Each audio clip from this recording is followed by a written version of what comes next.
Bring it on, bring it on, bring it on.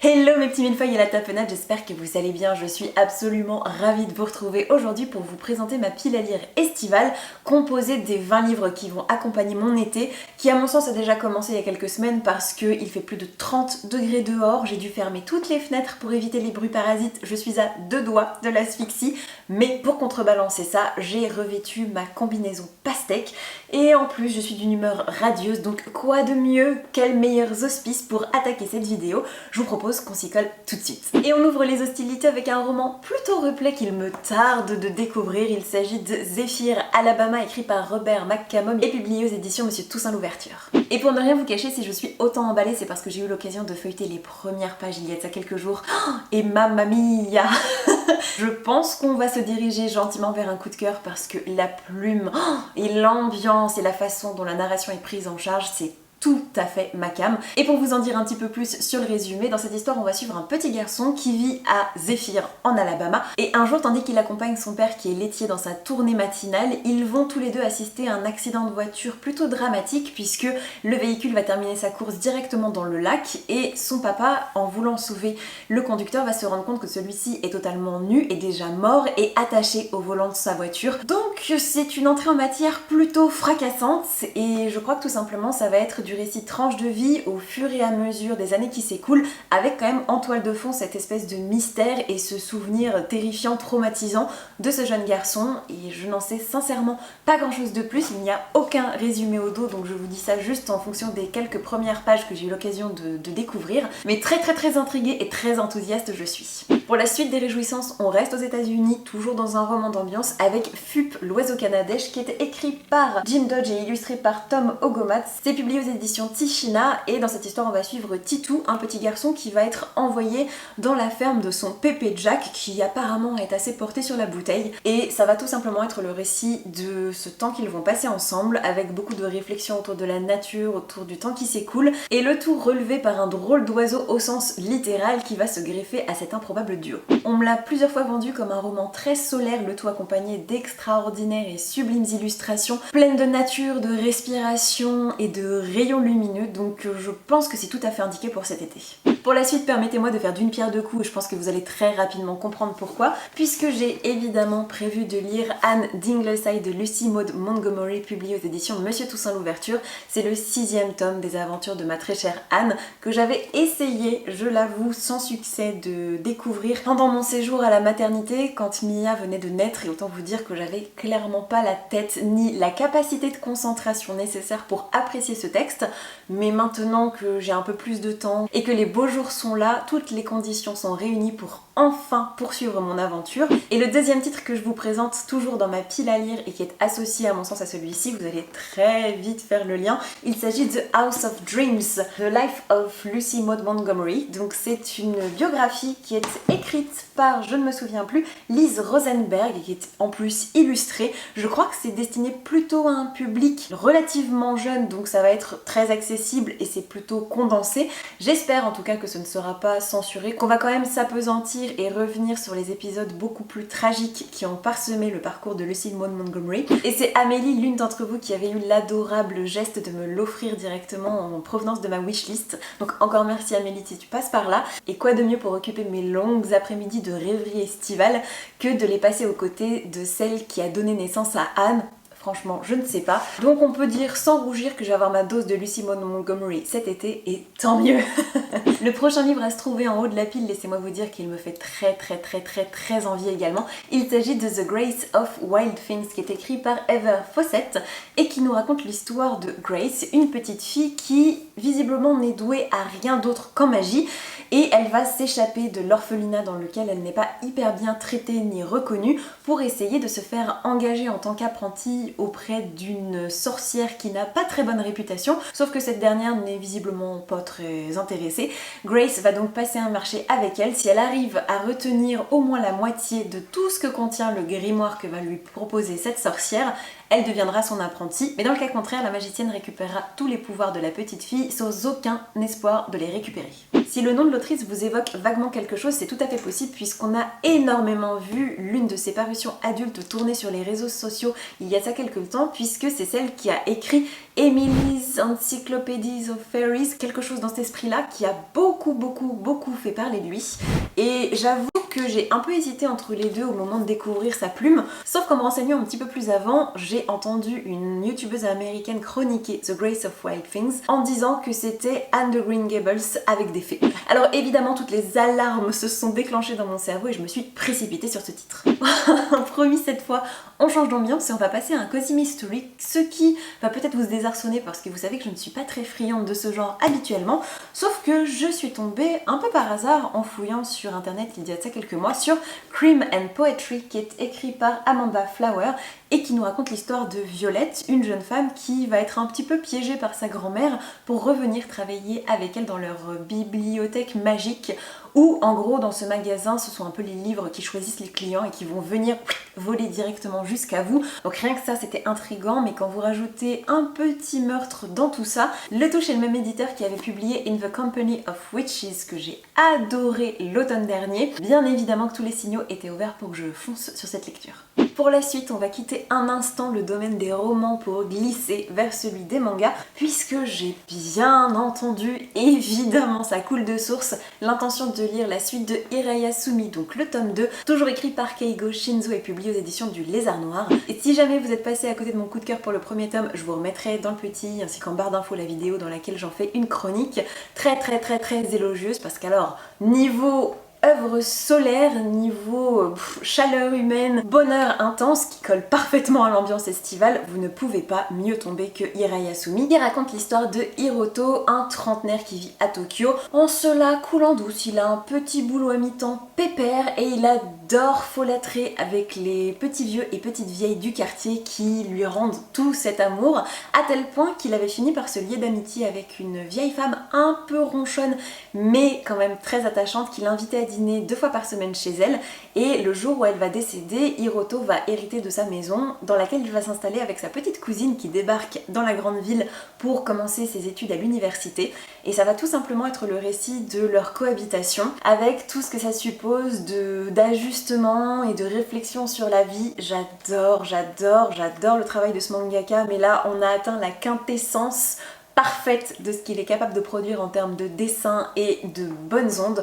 Donc n'hésitez pas si vous cherchez un manga qui va vous coller le smile et qui va vous faire une caresse à l'âme, le tout avec des moments très tristes, saupoudrés de gags l'instant d'après. Sans exagérer, je suis passée du rire aux larmes avec le premier tome et je suis persuadée que la suite de l'aventure va se révéler tout aussi géniale. Autre manga absolument parfait pour l'été, il s'agit de Amanchu, écrit par Kozue Amano. Alors là je vous présente le premier volume, mais je pense que j'en suis au tome 6 et j'en ai 2 ou 3 dans ma pile à lire, donc l'idée c'est de poursuivre cette série qui est une tranche de vie mettant en scène des lycéens et lycéennes qui appartiennent au club de plongée de leur lycée, et ça va tout simplement nous plonger, sans mauvais jeu de mots et tout à fait littéralement, à leur côté pendant leur sortie sous-marine, le tout accompagné d'anecdotes et de quêtes de sens. Vous commencez à connaître la chanson et à saisir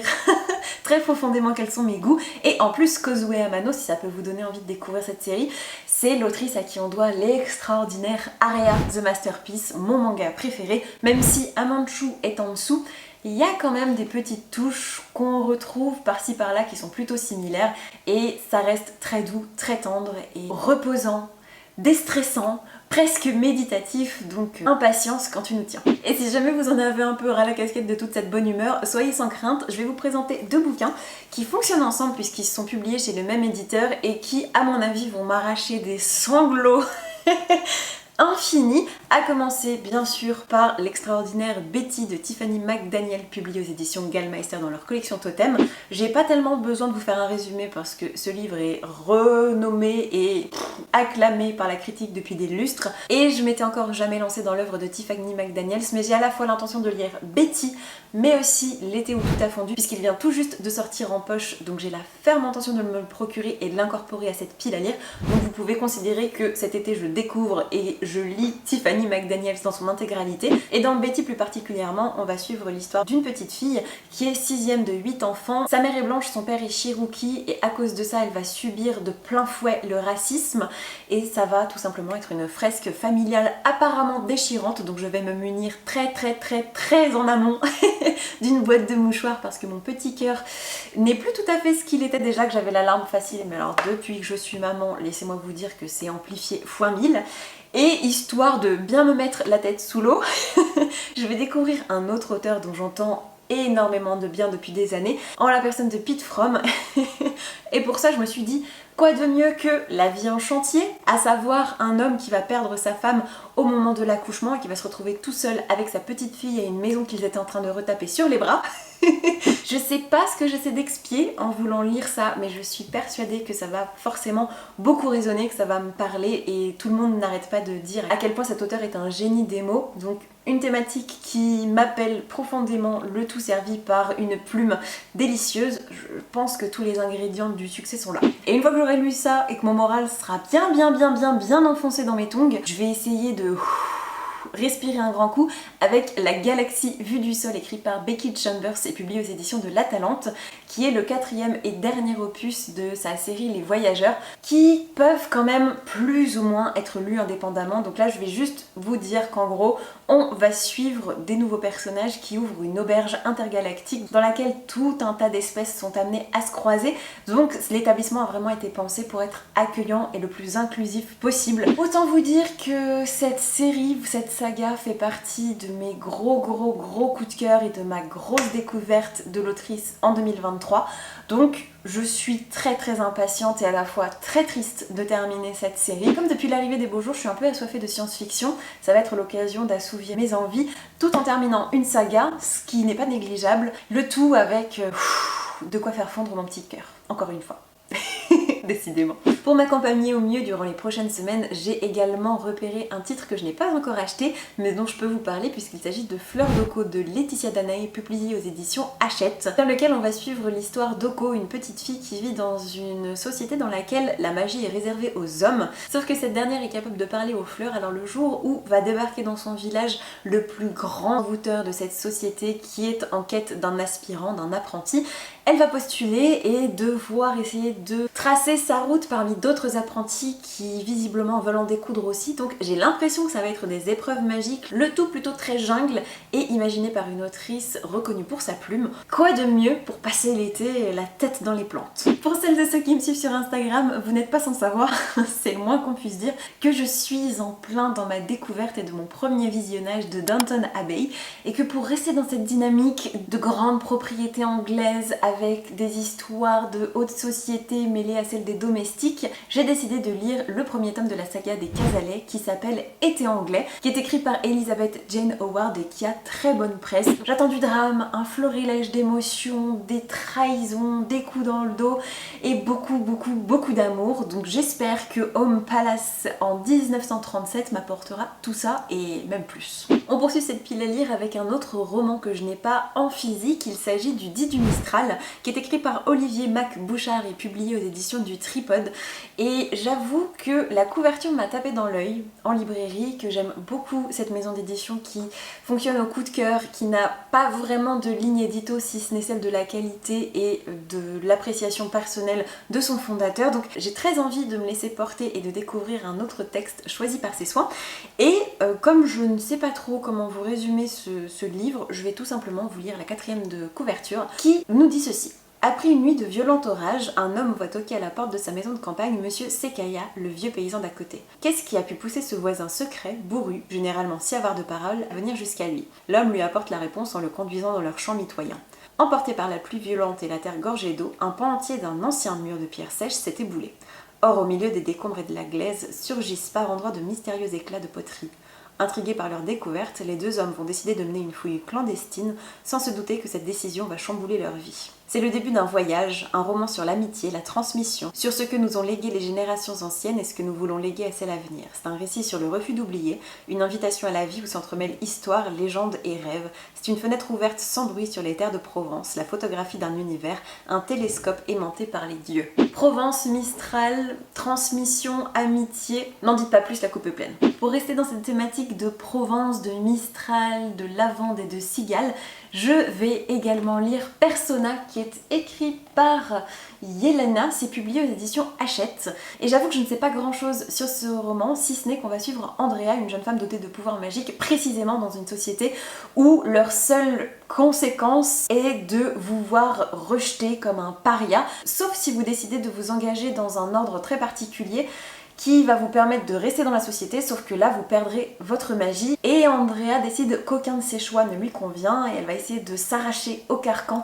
et à cet inévitable destin qui s'ouvre devant elle. Sincèrement, je peux pas vous en dire grandement plus, sauf que quand je l'ai acheté, l'une d'entre vous l'a repéré sur Livre Addict et m'a envoyé un petit message pour me dire « Tu vas voir, ça aime bon la Provence, ça sent bon la lavande », donc évidemment que je l'avais laissé bien au chaud pour ma pile à lire de l'été et qu'il me tarde de découvrir le fin mot de cette histoire. On poursuit notre exploration de cette pile à lire estivale qui semble ne jamais avoir de fin, avec deux bandes dessinées que je vais vous montrer ensemble pour gagner un petit peu de temps. On commence avec Le Soleil de minuit qui est une des dernières parutions des éditions Albin Michel, et dans cette histoire on va suivre deux sœurs, Belle, gardienne du jour, et Sam, gardienne de la nuit. Les deux sont complémentaires puisqu'elles sont celles qui doivent préserver l'équilibre entre l'obscurité et la lumière, sauf que suite à une violente dispute, Sam, la gardienne de la nuit, va s'exiler chez les humains, mettant totalement en péril cet équilibre fragile. Et tout ce que je sais, c'est que les dessins sont absolument somptueux, qu'il va y avoir des créatures et des divinités très intrigantes, donc vous êtes bien évidemment assurés que ça va faire partie de mes prochaines